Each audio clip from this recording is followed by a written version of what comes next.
चैतन्यं त्रिविधं। किं तत् त्रिविधं चैतन्यं? प्रमातृचैतन्यं, प्रमाणचैतन्यं, विषयचैतन्यम् अथवा प्रमेयचैतन्यं। किं नाम प्रमातृचैतन्यम्?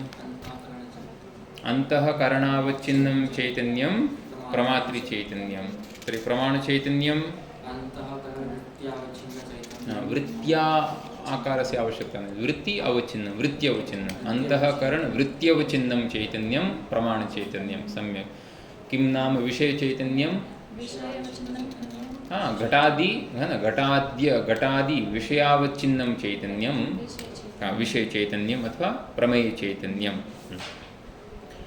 इदानीं ग्रन्थकारेण उक्तमासीत् पूर्वपक्षिणं प्रति, त्वं किं पृच्छसि? ज्ञानगतस्य प्रत्यक्षस्य प्रयोजकं पृच्छसि उत विषयगतस्य? तर्हि आद्ये नाम ज्ञानगतप्रत्यक्षत्वस्य लक्षणं किम् अस्ति तद् यदि पृच्छसि तर्हि प्रमाणचैतन्यस्य विषयचैतन्येन सह अभेदः इति वयं ब्रूमः। यदा प्रमाणचैतन्यस्य विषयचैतन्येन सह अभेदः भवति तदा ज्ञानगतं प्रत्यक्षं भवति, नाम ज्ञानस्य प्रत्यक्षं भवति। इदं पुस्तकम्, अयं घटः, एतादृशं ज्ञानमस्ति, तस्य ज्ञानस्य प्रत्यक्षं भवति। अवगतम्? अनन्तरम् एतदपि उक्तं न कि कथम् अस्माकम् अन्तःकरणद्वारा वृत्तिः कथं जायते। तर्हि एकम् उदाहरणम् उक्तमासीत् ग्रन्थकारेण। किम् उदाहरणं? कि तत्र यथा तडागोदकं छिद्रात् निर्गत्य कुल्यात्मना केदारान् प्रविश्य तद्वदेव चतुष्कोणाद्याकारं भवति। जलविषये उक्तमस्ति न, यथा तडागस्य जलं छिद्रात् निर्गत्य नालिकायाः आकारं धृत्वा नालिकायाः आकारेण नालिकाद्वारा क्षेत्रं प्रविश्य, केदारः इत्युक्ते क्षेत्रम्, अतः केदारान् प्रविश्य नाम क्षेत्राणि प्रविश्य, तद्वदेव क्षेत्रस्य यः आकारः भवति तद्वदेव जलस्यापि आकारः भवति, तद्वदेव चतुष्कोणाद्याकारं भवति। तथा तैजसम् अंतःकरणमपि तैजसम् अस्ति। अतः चक्षुरादिद्वारा निर्गत्य तैजसम् अंतःकरणं चक्षुरादिद्वारा निर्गत्य घटादि विषयदेशं गत्वा, घटः पटः यः कोऽपि विषयः वर्तते तत्र पर्यन्तम् अस्माकम् अंतःकरणं गच्छति, गत्वा घटादि विषयाकारेण परिणमते। नाम तद् अंतःकरणं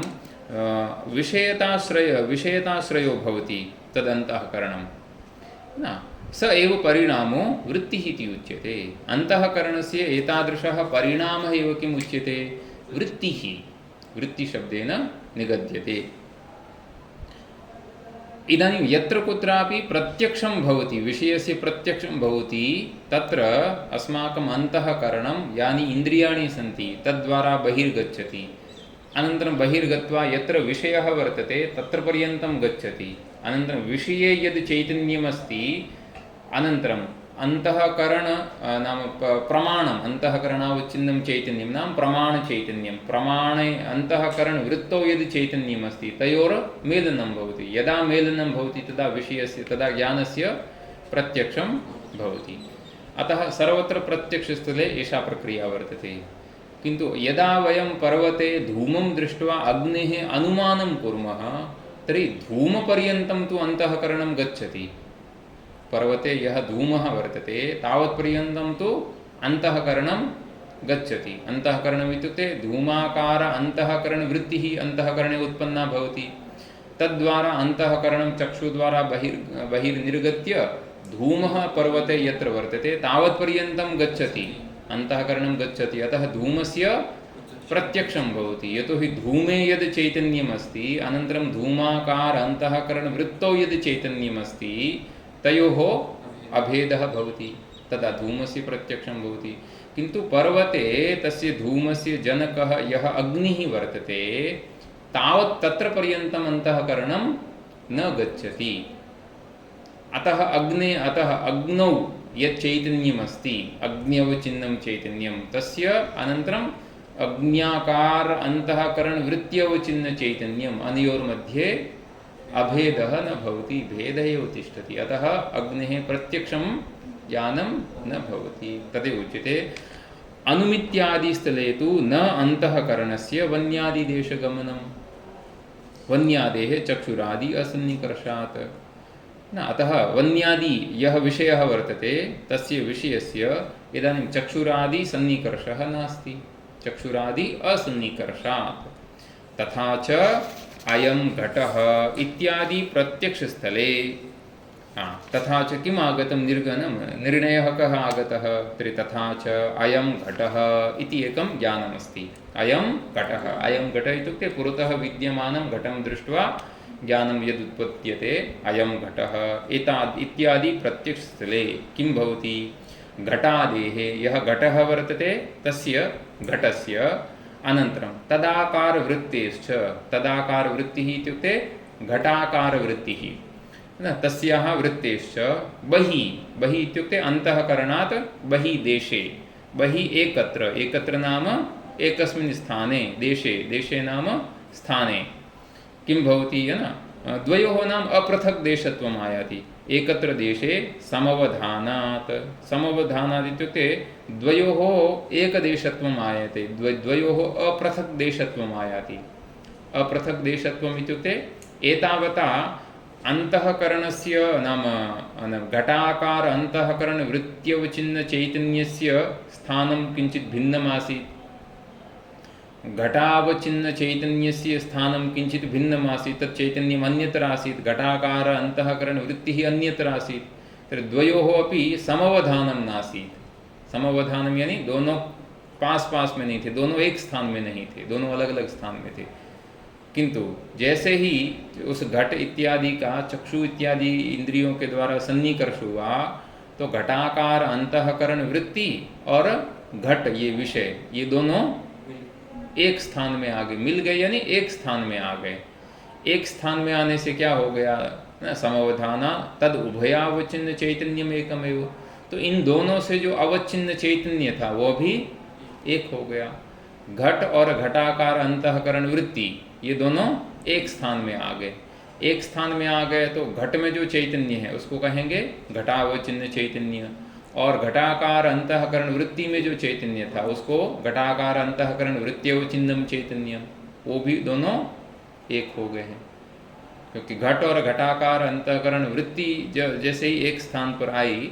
तो उन दोनों से अवचिन्न चैतन्य था वो चैतन्य भी दोनों एक हो गए हैं है ना एक हो गए इन दोनों में अभेद हो गया ठीक है किस तरह से तो कहा विभाजकयोः अपि अंतःकरण वृत्ति घटादि विषययोः एकदेशस्तत्वेन भेद अजनकत्वात् कि जो पहले दोनों चैतन्य की विभाजक दोनों चैतन्य का विभाजन करने वाली उपाधि है वो उपाधि अलग अलग थी और अलग अलग स्थान में थी कौन से अलग अलग स्थान में अंतःकरण वृत्ति है वो अंतःकरण में थी और घट जो उपाधि है ना अंतःकरण वृत्त्यवचिन्नम चैतन्यम इस चैतन्य की उपाधि क्या है अंतःकरण वृत्ति या घटाकार अंतःकरण वृत्ति और घटावचिन्न चैतन्य की उपाधि क्या है घटावचिन्न चैतन्य की उपाधि होगा घट और घटाकार अंतःकरण वृत्त्यवचिन्न चैतन्य की उपाधि होगी घटाकार अंतःकरण वृत्ति तो घटाकार अंतःकरण वृत्ति उत्पन्न हुई अंतःकरण में घट था बाहर दोनों का अभेद नहीं था दोनों अलग अलग स्थान में थे जब तक दोनों अलग अलग स्थान में थे तब तक हमें घट का ज्ञान नहीं हुआ जैसे अभी हम पढ़ रहे हैं तो घट का ज्ञान हो रहा है क्या प्रत्यक्ष नहीं हो रहा है क्योंकि घट विषय अन्यत्र है और घटाकार अंतःकरण वृत्ति अभी तो उत्पन्न ही नहीं उत्पन्न होगी तो भी वो यहाँ है घट अन्यत्र है तो प्रत्यक्ष नहीं होगा प्रत्यक्ष कब होगा जब ये दोनों एक स्थान में आ जाए दोनों एक स्थान यानी या तो आप उठकर यहाँ से कुमार के घर चले जाइए जहाँ घट है या वो कुमार के घर से घट को यहाँ ले आइए दोनों एक स्थान में आ जाएंगे तो क्या होगा वो जो घटावचिन्न चैतन्य है उसकी उपाधि हो जाएगा घट और घटाकार अंतःकरण वृत्त्यवचिन्न चैतन्य की उपाधि हो जाएगा घटाकार अंतःकरण वृत्ति दोनों एक स्थान में आ जाएगी तो दोनों से अवचिन्न चैतन्य भी वस्तुतः एक स्थान में आ जाएगा दोनों में अभेद हो जाएगा तो जो विभाजक उपाधि हैं वो दोनों एक स्थान में आती हैं तो फिर विभाजक उपाधि है वह अपने उपहित में भेद को उत्पन्न नहीं कर सकती है। पुनः अवगच्छन्तु, है ना। विभाजकयोः उपाध्योः एकदेशस्तत्वं भवति तर्हि उपाधिद्वयमपि पुनः भेदं जनयितुं न शक्नोति। अवगम्यते? नहीं। किम् उदाहरणं दातुं शक्यते? इदानीम् एकं सरलम् उदाहरणं दद्मः, है ना। चिन्तयतु, हाँ, एक आपके पास में घड़ा है, घड़े में आकाश है। वैसे ही थोड़ा उदाहरण देते हैं। घटे अपि आकाशः अस्ति, तस्य आकाशस्य नाम किं दद्मः? घटाकाशः। अस्तु। हाँ, अनन्तरम् एकः लघुचषकः वर्तते, है ना। तस्मिन् चषके अपि आकाशः अस्ति, आकाशः अस्ति, तस्य नाम चषकाकाशः इति करोतु।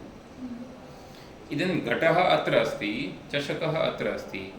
उभयोः अपि आकाशयोः नाम घटाकाश चषकाकाशयोः अनयोर्मध्ये इदानीं भेदः अस्ति वा अभेदः? भेदः वक्तव्यं। किमर्थं भेदः अस्ति? घटाकाशस्य उपाधिः वर्तते घटः, चषकाकाशस्य उपाधिः वर्तते चषकः। अब ये जो दोनों उपाधि हैं, दोनों उपाधि जब तक अलग अलग स्थान में रहेगी तो उन दोनों से उपहित जो आकाश है उस आकाश में भी भेद होगा या नहीं होगा? होगा। अब दोनों उपाधि को आप एक स्थान में ले आइए, और एक स्थान में भी ऐसा नहीं है, सिर्फ आसपास में मत नहीं। अब चषक में तो घट आएगा नहीं, तो घट में चषक रख देते हैं। घटे चषकम स्थापयामः। अब दोनों उपाधि हैं वो एक स्थान में आ गई हैं, ठीक है। तो दोनों उपाधि से जो उपहित जो आकाश था, कौन कौन सा? घटाकाश और चषकाकाश, वो दोनों भी वस्तुतः अब एक हो गए हैं। अवगम्यते? अब उन दोनों आकाश में भेद नहीं है। क्यों भेद नहीं है? तो कहा वो भेद करने वाला कौन था? वो उपाधि थी, और उपाधि जब तक अलग अलग थी तब तक भेद कर सकती थी। अपना जो उपहित है उस उपहित में भेद को वह उत्पन्न कर सकती थी। अब जब उपाधि एक ही नहीं है, ऐसा नहीं, उपाधि है, किंतु उपाधि इदानीम् एकस्मिन् देशे अस्ति। तर्हि एकस्मिन् देशे विद्यमान उपाधि भेदं जनयितुं न शक्नोति। तो इदानीं घटाकाश चषकाकाश अनयोर अभेदः तद्वदेव प्रकृतेऽपि। एतादृशमेव उदाहरणं दीयते, पश्यतु। अत एव, है ना, मठान्तरवर्ती घटावचिन्नः आकाशः न मठावचिन्नात् आकाशात् भिद्यते। मठान्तरवर्ती, एषः मठः चिन्तयतु। मठेपि आकाशः, बहिः घटः वर्तते, तर्हि घटे घटाकाश, मठे मठाकाश। उभयोः यदि स्थानं भिन्नं भिन्नम् अस्ति तर्हि उभयोः आकाशयोः मध्ये भेदः अस्ति। घटं ततः स्वीकृत्य मठे स्थापयामः। इदानीं मठान्तरवर्ती एषः यः घटावचिन्नः यः आकाशः वर्तते, सः आकाशः मठावचिन्न आकाशात् भिन्नः नास्ति, न भिद्यते। अवगतं? तथा च इदानीं पश्यतु। अयं घटः इति घटप्रत्यक्षस्थले, अयं घटः इति घटस्य यत्र प्रत्यक्षं भवति, घटप्रत्यक्षस्थले घटाकारवृत्तेः घटसंयोगितया, घटाकार इयं या वृत्तिः वर्तते सा घटाकार अंतःकरणवृत्ति घटसंयोगितया, नाम घटाकार अंतःकरणवृत्ति का जैसे ही घट के साथ में संयोग हुआ तो क्या हो गया? घटावचिन्न चैतन्यस्य, घट से अवचिन्न चैतन्य, और तद वृत्त्यवचिन्न चैतन्यस्य, तद वृत्त्यवचिन्न इत्युक्ते घटाकार अंतःकरण वृत्त्यवचिन्न चैतन्यस्य च अभिन्नतया, उभयोर्मध्ये अभेदः आगतः। अभिन्नतया तत्र घटज्ञानस्य घटांशे प्रत्यक्षत्वम्। तो वहाँ घट ज्ञान का नाम चैतन्य रूपं यद् ज्ञानम् अस्ति तस्य ज्ञानस्य प्रत्यक्षं भवति, नाम ज्ञानगतं प्रत्यक्षं भवति। एतद् ज्ञानगत प्रत्यक्षत्वस्य लक्षणम् अस्ति। किं विषय नाम प्रमाणचैतन्यस्य विषयचैतन्येन सह अभेदः एतावदेव। अवगतम्? एतदेव किंचित नाम पहले जो कहा है ना, उसका जो प्रश्न है वो आगे 2 लाइन आगे से शुरू होगा। ननु, ये अभी आंतरिक विषय के बारे में बता रहे हैं। अभी तक तो जो बाह्य विषय के बारे में बताया, घटपट इत्यादि बाह्य विषय जिनका प्रत्यक्ष होता है, लेकिन सुख दुख इत्यादि तो आंतरिक विषय हैं, उसके बारे में बता रहे हैं कि सुखाद्यवचिन्न चैतन्यस्य, है ना, सुखम अहम सुखी ऐसा जिसको ज्ञान होता है, तो वहाँ सुख में भी तो चैतन्य है, उसको कहेंगे सुखाद्यवचिन्नम चैतन्यम। आदि पद से दुख इत्यादि का ग्रहण कर सकते हैं। तर्हि सुखाद्यवचिन्न चैतन्यस्य और तद वृत्त्यवचिन्न चैतन्यस्य नाम सुखाकार अंतःकरण वृत्त्यवचिन्न चैतन्यस्य च नियमेन नियमपूर्वकम एकदेशस्थोपाधि द्वय अवचिन्नत्वात्। नियमेन एकदेशस्थ उपाधि द्वयम् अस्ति, किन्तु उपाधि द्वयमपि अत्र एकस्मिन् देशे अवस्थितम् अस्ति। अतः नियमेन अहं सुखी इत्यादि ज्ञानस्य प्रत्यक्षत्वं, है ना। इत्युक्ते सुखदुःखस्य स्वकीय सुखदुःखस्य सर्वेषां कृते प्रत्यक्षं ज्ञानमेव भवति। कदापि परोक्षं ज्ञानं सुखस्य वा दुःखस्य न भवति। अस्माकं सुखस्य वा दुःखस्य ज्ञानं प्रत्यक्षमेव भवति किल। किमर्थं प्रत्यक्षं भवति? यतोहि तत्र सुखम् अनन्तरं सुखाकार अन्तःकरणवृत्ति अनयोः एकस्मिन् देशे स्थितिः वर्तते। अतः नियमेन अहम सुखी अहम दुखी इत्यादि यत् ज्ञानं वर्तते तद् ज्ञानं नियमतः प्रत्यक्षमेव भवति, कदापि परोक्षं न भवति। इदानीम् एतस्य उपरि पूर्वपक्षी शङ्कां करोति। ननु नन्वेवं स्ववृत्ति सुखादि स्मरणस्यापि सुखाद्यंशे प्रत्यक्षतापत्तिरिति चेत्। इदानीं तस्य आशयः कः वर्तते? स एवं करोति, आशंकां कथं करोति? स्मर्यमाणसुखे स्वकीय स्मर्यमाणसुखे प्रत्यक्षलक्षणस्य अतिव्याप्तिं दर्शयति। कथं?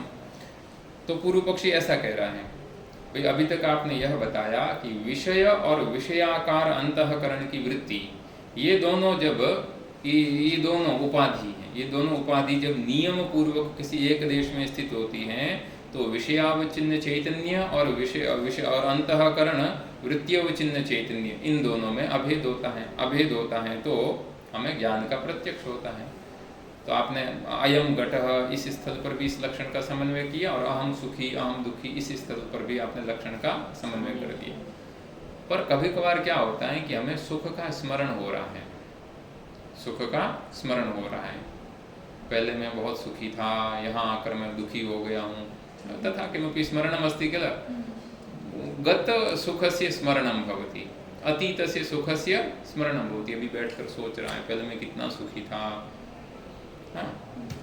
इदानीं तस्य ज्ञानस्य आकारः कथं भवति? पूर्वम् अहं सुखी आसम्, ऐसा उसको ज्ञान हो रहा है। ठीक है। अब पूर्वम् अहं सुखी आसम्, यहाँ इस ज्ञान का विषय क्या है? सुख है, विषय सुख है। वो सुख कहाँ है? अंत सुख दुख का आधार क्या बताया वेदांत ने? अंतःकरण बताया। और उस सुखाकार अंतःकरण वृत्ति है वो भी कहाँ है? अंतःकरण में। तो पूर्व पक्षी कह रहा है दोनों नियमतः अंतःकरण में है। तो जिस सुख का हमें स्मरण हो रहा है, उस स्मर्यमाण सुख का भी प्रत्यक्ष होना चाहिए। अब स्मर्यमाण सुख का प्रत्यक्ष, इसका क्या अर्थ है? स्मर्यमाण सुख का प्रत्यक्ष, नहीं। अभी मान लीजिए कि आप दिन में हॉस्टल में गए, आपको आज मान लीजिए कि सावन का पहला दिन है, तो किसी ने रसगुल्ला खिलाया कि नहीं खिलाया? आज कुछ मिठाई नहीं थी। कल्पना कर लीजिए आपको मिठाई मिली। मिठाई जब आप खा रहे हैं तो आपको सुख हो रहा है, उस सुख का आपको प्रत्यक्ष हो रहा है। ठीक है। अब समझिए कि कल मिठाई हॉस्टल में आपने खाई, छुट्टी थी तो कल कुछ खाया होगा, तो कल आपने कुछ मीठा अच्छा खाया और उससे आपको बड़ा, जिस समय खा रहे थे बड़ा सुख आपको प्राप्त हुआ। अब आप बैठे बैठे आज वो कुछ मिला नहीं, तो उस सुख का, अतीत सुख का आप स्मरण कर रहे हैं। अतीत सुख का आप स्मरण कर रहे हैं, न कि अतीत सुख का प्रत्यक्ष। दोनों में फर्क समझिए। न अतीतस्य सुखस्य इदानीं स्मरणम् अस्ति, न तो अतीतस्य सुखस्य प्रत्यक्षम। क्या फर्क है दोनों में? स्मरण तो उनको याद कर रहे हो गया। हाँ ठीक है। प्रत्यक्ष गुरुजी मतलब विषय सामने रहेगा तो प्रत्यक्ष। हाँ, जब विषय सामने रहेगा तब उसका हमें प्रत्यक्ष होगा, ठीक है ना।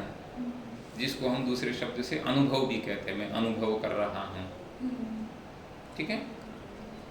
अब पूर्व पक्षी कह रहा है कि विषय ऐसा है कि कोई व्यक्ति अतीत सुख का स्मरण कर रहा है अभी बैठकर, पूर्वम अहम सुखी आसम, ऐसा। तो यहाँ विषय हो गया है सुख, उस सुख का आधार है अंतःकरण, ठीक है, क्योंकि सुख दुख इत्यादि सभी का आधार अंतःकरण है, आप पहले कह दिए हैं। और सुखाकार अंतःकरण वृत्ति है, उसका भी आधार क्या है? अंतःकरण। तो दोनों का स्थान एक हो गया, दोनों का एक देश हो गया।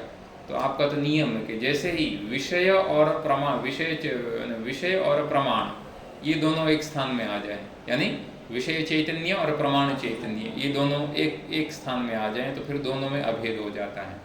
तो यहाँ भी दोनों में अभेद हो जाना चाहिए। जैसे ही दोनों में अभेद हो तो फिर आपको स्मर्यमाण सुख की स्मृति नहीं होनी चाहिए, प्रत्यक्ष होना चाहिए आपके लक्षण के अनुसार। किंतु प्रत्यक्षम न भवति। किम भवति? स्मरणमेव भवति, प्रत्यक्षम न भवति। तो लक्षण में कौन सा दोष आया?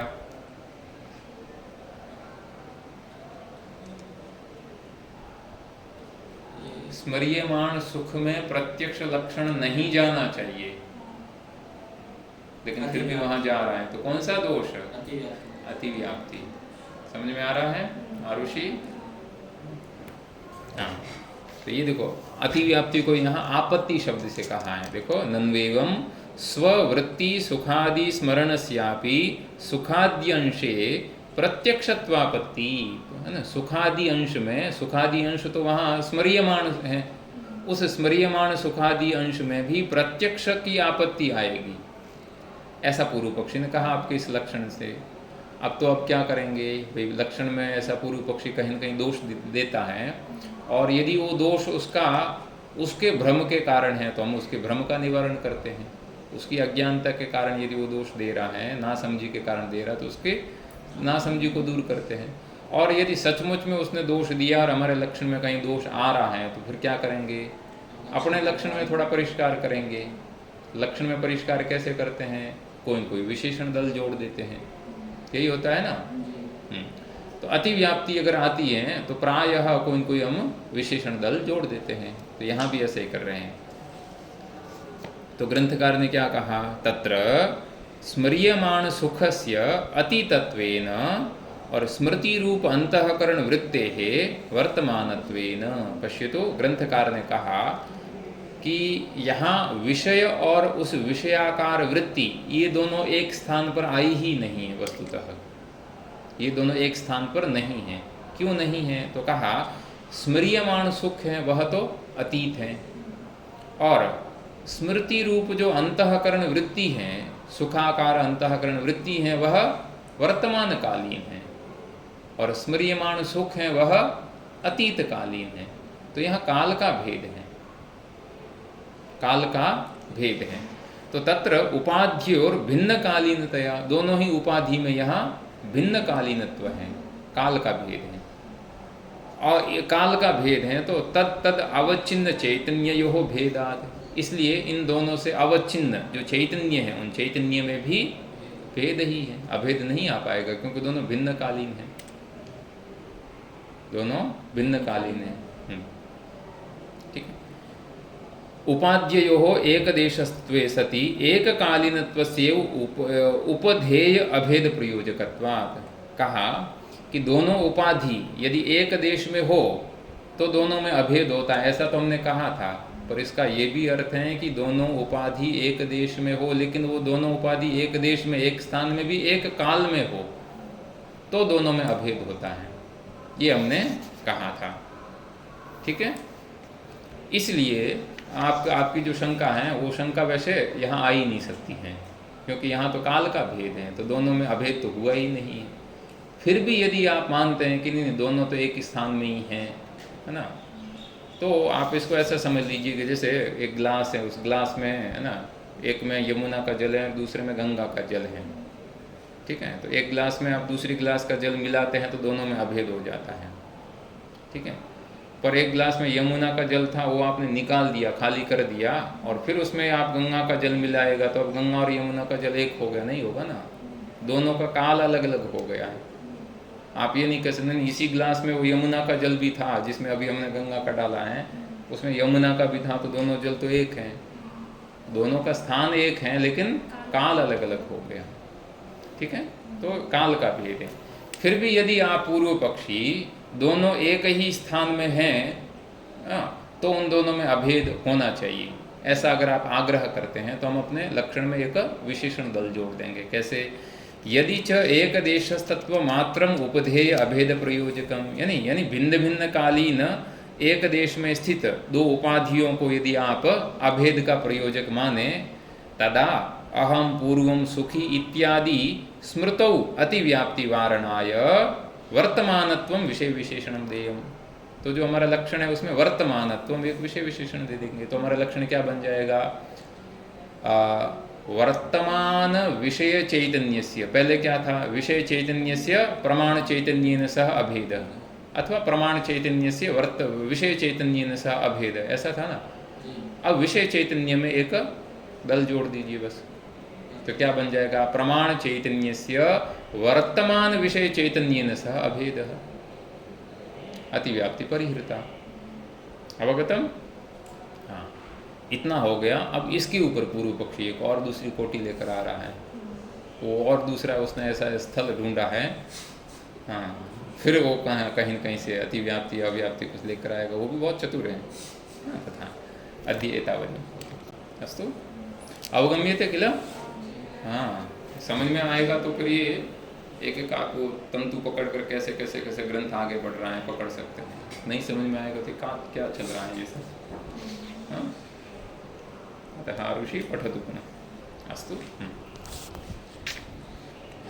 यद विद्या विलासेन भूत भौतिक सृष्टयः तन्नो परमात्मा